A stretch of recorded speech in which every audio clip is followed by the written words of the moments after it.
தென்காசி மாவட்டம் குற்றாலத்தில் அமைந்துள்ள ஸ்ரீ பராசக்தி மகளிர் கல்லூரியில் ஆய்வு மேற்கொண்ட அமைச்சர் சேகர் பாபு ஆய்வகம் உட்பட பல இடங்கள் பராமரிப்பின்றி காணப்பட்டதைக் கண்டு அதிகாரிகளிடம் கடிந்து கொண்டார். கல்லூரி வளாகம் முழுவதும் அசுத்தமாக இருந்ததோடு ஆய்வகத்தில் போதிய அளவிலான உபகரணங்கள் இல்லாததால் ஆத்திரமடைந்த அமைச்சர், இப்படி இருந்தா எப்படிங்க பிள்ளைங்க படிப்பாங்க என அதிகாரிகளை லெஃப்ட் ரைட் வாங்கினார்.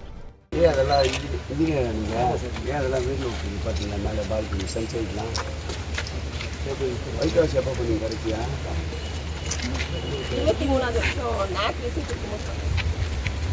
23 எத்தனை தடவை இப்போ கூட நம்ம பண்ண நான் இது பண்ணோம் எத்தனை தடவை பொதுநல நிதியில் தாமரை ஃபுல்லாக என்கிட்ட இருக்காங்க 2 வருஷம் பண்ணி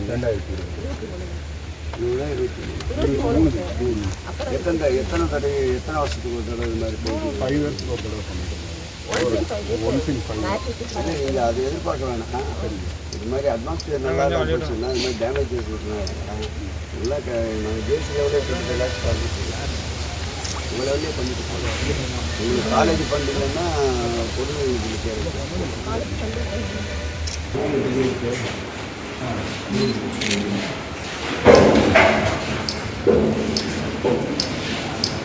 மெயின்டைன் பண்ணுறது மெயின்டைன் ஸ்போர்ட்ஸ்னால காலேஜோட தரம்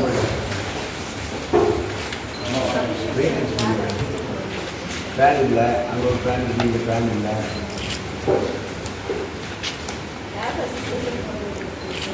குடும்பமாக நான் படிக்கிறேன். நீங்கள் என்ன கவுன்ஸ் போட்டு வந்தால் தான் என்ன நீங்கள்லாம் ஆய்வுக்கே வர்றதுங்களா?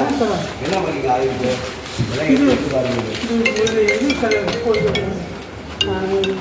இது பல்கலை மாநில சார்பாக வாங்கினதுங்க சார். அதனால் இதை வந்து போடாமல் அப்படியே வச்சுருக்காங்க. முடிஞ்ச யூசேஜ் இல்லை சார்.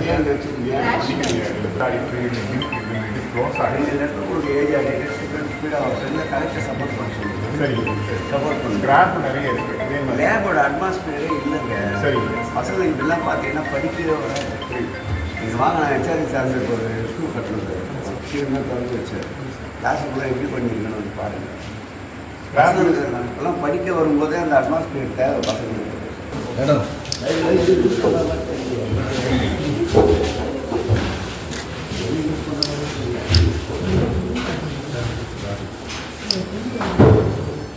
ஒரு மாதம் டைம் எடுத்துக்கிங்க.